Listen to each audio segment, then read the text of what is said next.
की है 75% जनता मुकेश मल्होत्रा के साथ की है 75% जनता मुकेश मल्होत्रा के साथ में है, क्योंकि वो अनाचार और ये भ्रष्टाचार जो बरसों से एक यहाँ कायम था उसका अंत करना चाहती है। साथ में है क्योंकि वो अनाचार और ये भ्रष्टाचार जो बरसों से एक यहाँ कायम था उसका अंत करना चाहती है।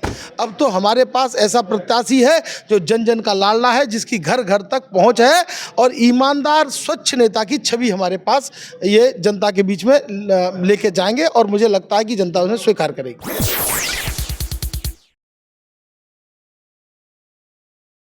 सियासत जब बदलती है तो नया खेल कहाँ शुरू हो जाए कब कुछ पता नहीं। राजनीति में अक्सर होता है और यही विजयपुर में हुआ है। विजयपुर में दरअसल लोकसभा के चुनाव में कांग्रेस के वरिष्ठ नेता जो 6 बार विधायक रहे, 8 बार कांग्रेस ने विधानसभा लड़ाया, 2 बार लोकसभा लड़ाया और कार्यकारी प्रदेश अध्यक्ष तक बनाया।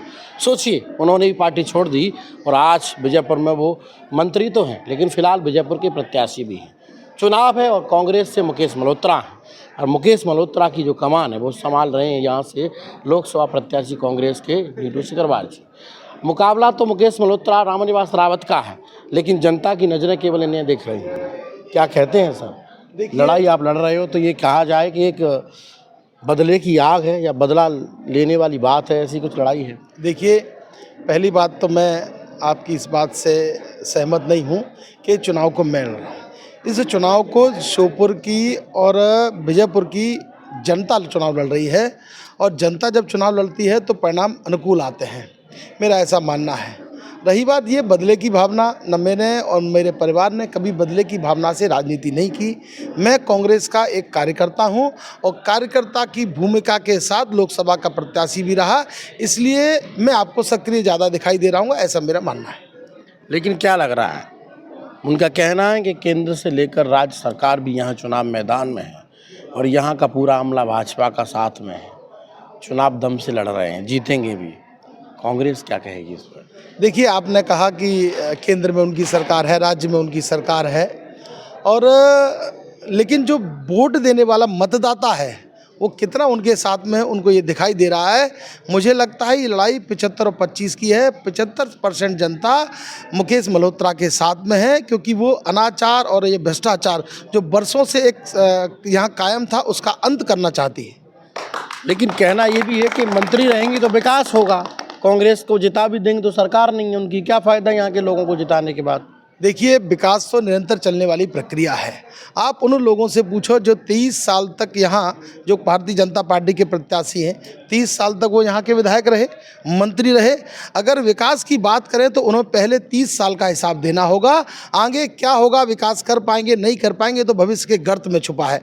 लेकिन जो भ्रष्टाचार इस पूरे विजयपुर में है, आप देखेंगे कि पंचायतों में लगातार भ्रष्टाचार, उन्होंने अपनी ग्राम पंचायत में ही 10-12 करोड़ के काम दे दिए। और आप ये देखेंगे कि प्लॉटों पे कब्जे हो रहे हैं, लोगों को मारा पीटा जा रहा है। इस प्रकार का आतंक मैंने पूरे मध्य प्रदेश में किसी विधानसभा में नहीं देखा जिस प्रकार का आतंक, भय और उनका इस विजयपुर विधानसभा में है। लेकिन कांग्रेस कहाँ देख रही है इस चुनाव में अपने आप को? क्या है जीत का फॉर्मूला कांग्रेस का? देखिए, जीत का फार्मूला, मैं जब चुनाव लड़ा लोकसभा का, मुझे जैसा कि आपने कहा कि वो छोड़कर चले गए और 30 तारीख को गए, 7 तारीख को चुनाव था, बहुत कम समय मिल पाया। जब मेरे जैसे व्यक्ति को 54,000 वोट यहाँ की जनता दे सकती है तो ये मानिए कांग्रेस का यहाँ वोट कम नहीं है। अब तो हमारे पास ऐसा प्रत्याशी है जो जन जन का लाडला है, जिसकी घर घर तक पहुँच है और ईमानदार स्वच्छ नेता की छवि हमारे पास ये जनता के बीच में लेके जाएंगे और मुझे लगता है कि जनता उन्हें स्वीकार करेगी। एक बड़ी बात, बीएसपी मैदान में होती थी, आज अभी तक तो बीएसपी का कोई प्रत्याशी उतरा नहीं है और ये भी माना जा रहा है कि आगे भी नहीं ऐसा हो सकता। तो मान लें कि बीएसपी के न लड़ने से कांग्रेस को बड़ा फायदा हो। देखिए, बहुजन समाज पार्टी, आम आदमी पार्टी, सपा, बसपा, ये क्या कर रहे हैं, हमारी निगाहें इस तरफ नहीं हैं। हमारी निगाहें केवल जनता की तरफ हैं और जनता ने मन बना लिया है। इसलिए लड़ना न लड़ना, मुझे लगता है इससे कोई फ़ायदा नुकसान ज़्यादा होने वाला नहीं है। चलिए, जनता का मन है कि कोई लड़े या न लड़े, इससे कोई पूर्ण फर्क नहीं है। मुकाबला आमने और सामने का है। अब जीत किसकी होगी ये तो 13 नवंबर को जब मतदाता तय करेगा। वो वोट डालेगा किसको, देखते हैं कि रामनिवास रावत जी को यहाँ से दोबारा से चुनाव जीता कर मंत्री बने रखेगा या फिर एक नया उदय होगा और नया अध्याय विजयपुर में लिखा जाएगा। ये सब जानने के लिए आप हमारे साथ बने रहिए और देखते रहिए। विजयपुर की हर एक पोलिंग बूथ से आपको दिखाने का प्रयास करेंगे कि क्या है जनता की मन। नमस्कार।